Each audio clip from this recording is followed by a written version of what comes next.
Good morning students, मैं अखिलेश श्रीवास्तव। आज आपको इंग्लिश लैंग्वेज में मैं एक्टिव एंड पैसिव बताने जा रहा हूँ। एक्टिव एंड पैसिव की मैंने पहले भी एक वीडियो आपको बना के दी थी। उसी सीरीज का आज ये पार्ट सेकंड है। इसमें मैंने आपको एक टेबल बना के दी है। इस टेबल से आपको बहुत हेल्प मिलेगी एक्टिव से पैसिव बनाते समय। तो पहले इस टेबल को मैं आपको समझा दूं। इस टेबल में मैंने आपको कल बताया था कि हमारे 3 तरीके के टेंस होते हैं, present tense, past tense and future tense. अब सबसे पहले बात करते हैं प्रेजेंट टेंस। अगर हमारा सेंटेंस प्रेजेंट टेंस का है तो प्रेजेंट टेंस में सबसे पहले इंडेफिनिट आता है। तो जैसे इंडेफिनिट का अगर मैंने देखा तो इंडेफिनिट का बनाते समय इसकी helping verb is, am and are है। अब एक्टिव वॉइस बनाते समय अगर हमारा सब्जेक्ट एक वचन है यानी कर्ता एक वचन है तो उसमें इज लगाते हैं। अगर कर्ता आई आता है, आई, तो उसके साथ एम लगाते हैं। और अगर कर्ता बहुवचन होता है तो उसके साथ आर लगाते हैं। अब इसके बाद अगर हमारा प्रेजेंट टेंस कॉन्टिन्यूअस टेंस में होता है तो कॉन्टिन्यूअस टेंस में is, am, are helping verb होती है। लेकिन कॉन्टिन्यूअस टेंस बनाते समय पैसिव वॉइस में हम बीइंग वर्ड और जोड़ देते हैं, यानी इज बीइंग, एम बीइंग और आर बीइंग। अब इसके बाद आता है present perfect tense. Present perfect tense में has and have helping verb होती है। लेकिन पैसिव वॉइस बनाते समय हम हैज बीन यानी बीइंग वर्ड एक्स्ट्रा और लगाते हैं, हैज बीन और हैव बीन। हैज बीन हमारा एक वचन में आता है, हैव बीन हमारा बहुवचन में आता है। इसके बाद present perfect continuous tense. Present perfect continuous मैंने कल भी आपको बताया था कि इसका पैसिव वॉइस नहीं बनता है, इसीलिए मैंने यहाँ पर कट लगाया है। ये आपके प्रेजेंट इंडेफिनिट प्रेजेंट टेंस के सारे मैंने बता दिए। अब आते हैं नेक्स्ट पे पास्ट टेंस में। तो पास्ट टेंस में past indefinite tense, past indefinite tense में वॉज और वर का हम यूज करते हैं हेल्पिंग वर्ब में। वॉज एक वचन में लगता है और वर बहुवचन में यूज होता है। अब इसके बाद past continuous tense. Past continuous tense में भी वॉज और वर का यूज होता है, लेकिन वही है कॉन्टिन्यूअस टेंस है इसलिए बीइंग वर्ड और लगाएंगे, यानी वॉज बीइंग और वर बीइंग। वॉज बीइंग लगेगा एक वचन में और बहुवचन में वर बीइंग का यूज होगा। अब इसके बाद आता है past perfect tense. Past perfect tense में हैड हेल्पिंग वर्ब होती है, लेकिन हैड के साथ बीइंग भी जुड़ा हुआ है, यानी हैड बीन। इसमें केवल सिंगल एक ही होती है, इसी का ही हम यूज करते हैं। और पास्ट परफेक्ट कंटीन्यूअस टेंस जैसे कि कल भी बताया कि इसकी पैसिव वॉइस नहीं बनती है, इसीलिए कट लगा हुआ है। अब आते हैं future tense. Future indefinite tense, इसमें विल और सेल्फ हेल्पिंग वर्ब होती है, लेकिन इसमें विल बी और सेल्फ बी का यूज करते हैं। अब आता है future continuous tense. Future continuous tense में कोई भी पैसिव वॉइस नहीं बनता है, इसीलिए कट लगा हुआ है। अब इसके बाद नेक्स्ट आता है future perfect tense. Future perfect tense में विल हैव बीन और शैल हैव बीन, इस तरीके से हम हेल्पिंग वर्ब का यूज करते हैं। और फ्यूचर परफेक्ट कंटीन्यूअस टेंस, इसमें कोई भी पैसिव वॉइस नहीं बनता है, यानी कहने का मतलब है हमारा कोई भी टेंस होगा उसका कंटीन्यूअस टेंस और कोई भी टेंस होगा उसका परफेक्ट कंटीन्यूअस टेंस की हेल्पिंग वर्ब, सॉरी, कोई भी पैसिव वॉइस नहीं बनता है। तो इस तरीके से आप चाहें तो इसका आप स्क्रीनशॉट भी ले लीजिए, क्योंकि ये आपके लिए बहुत हेल्पफुल है। आप जब भी पैसिव वॉइस बनाएंगे आपको ये बहुत मदद करेगी। और अब मैं आपको कुछ एक्सरसाइज करवाऊंगा, तो उस एक्सरसाइज के लिए आपको थोड़ा वेट करना पड़ेगा।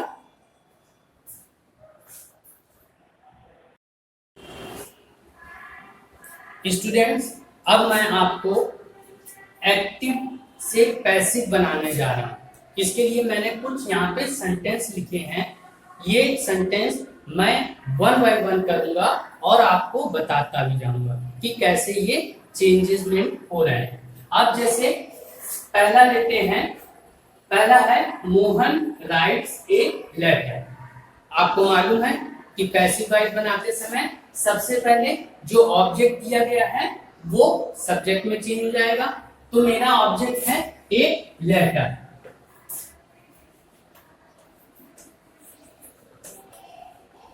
अब ये लेटर जो है एक वचन है, मैंने बताया था एक वचन में इज का प्रयोग करते हैं, तो ए लेटर इज। इसके बाद हम वर्ब लेते हैं, वर्ब लिखा है राइट्स, और मैंने ये भी बताया था कि पैसिव वॉइस में कोई भी वर्ब लगी हो लेकिन हमें थर्ड फॉर्म ही यूज करनी है। तो ए लेटर इज रिटन, और फिर ये कर्ता हम ले लेंगे, लेकिन कर्ता के पहले हम बाई का यूज करेंगे।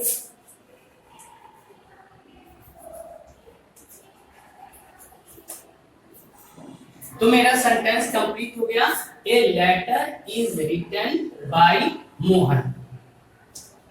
अब इसके बाद नंबर नेक्स्ट पे देखते हैं, दे बाय बुक्स।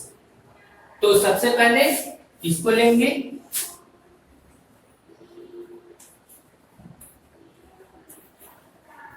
अब बुक्स हमारा कर्ता बन गया। तो ये कर्ता कैसा है, बहुवचन है। बहुवचन में हमने बताया था आर का प्रयोग होता है, तो बुक्स आर, इसके बाद बाय का थर्ड फॉर्म बॉट, और फिर दे, लेकिन दे के पहले बाय, और दे को हमने किसमें बताया था चेंज होने के लिए, दे का देम। तो books are bought by them. इस तरीके से सेकंड हो गया मेरा। अब आते हैं नंबर थर्ड पे, आई लाइक दिस बुक। तो सबसे पहले बुक, बुक हमारा एक वचन है, एक वचन में इज, बुक इज। अब लाइक का लाइक, फिर बाई, और बाई के बाद आई, आई को चेंज करते हैं मी में, तो books is like by me. अब इसके बाद नंबर 4 में आते हैं। नंबर 4 में है वी रीड अवर बुक्स। सबसे पहले बुक्स को लेंगे, बुक्स हमारा बुक्स लिखा है यानी बहुवचन है, बहुवचन में आर का यूज होगा, तो बुक्स आर। अब इसके बाद रीड है, रीड का थर्ड फॉर्म रीड होता है,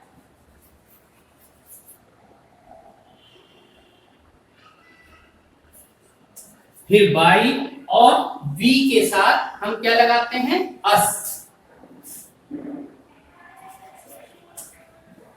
तो books are read by us.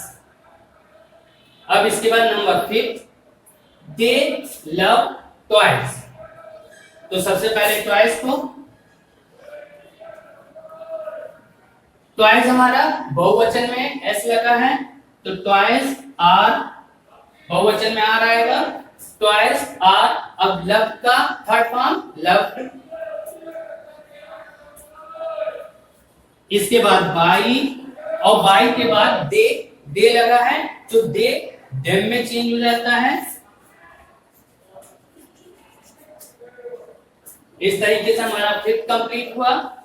अब नंबर 6 पे, चिल्ड्रन फ्लाई काइट्स। तो सबसे पहले काइट्स लेंगे। अब काइट्स हमारा बहुवचन है, बहुवचन में आर। अब फ्लाई, फ्लाई का third form फ्लोन्स,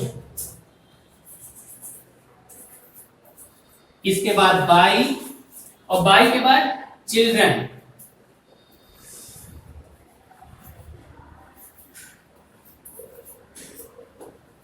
kites are flown by children.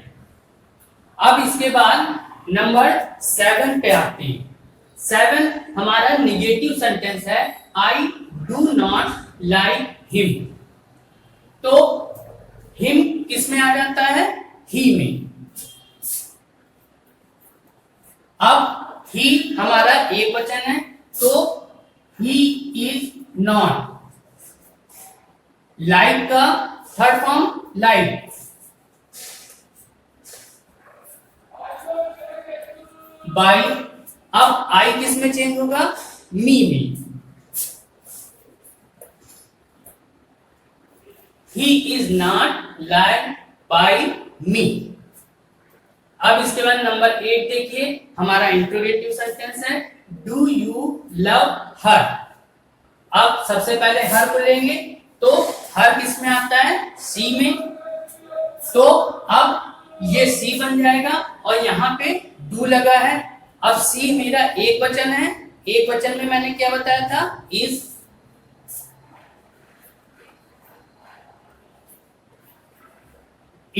सी। अब लव,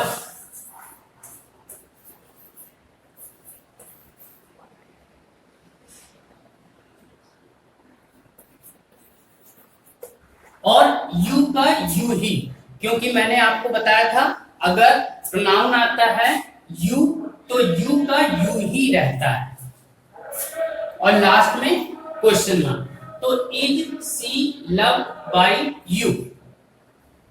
अब इसके बाद नंबर 9 पे आते हैं। नंबर 9 भी हमारा इंट्रोगेटिव सेंटेंस है, तो इसमें है do you want a pen. तो सबसे पहले यहाँ पे डू लगा है और यहाँ पे पेन है। पेन एक वचन है, एक वचन में मैंने बताया इज। अब a pen, is a pen. Want का थर्ड फॉर्म वांटेड।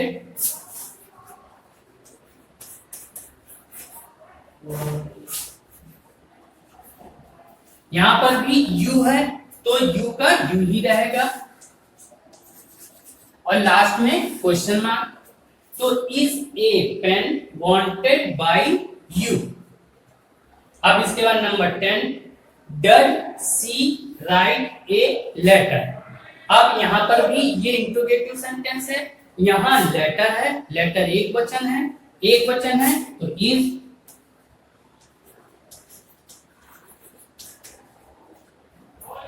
ए लेटर। अब राइट का थर्ड फॉर्म रिटन,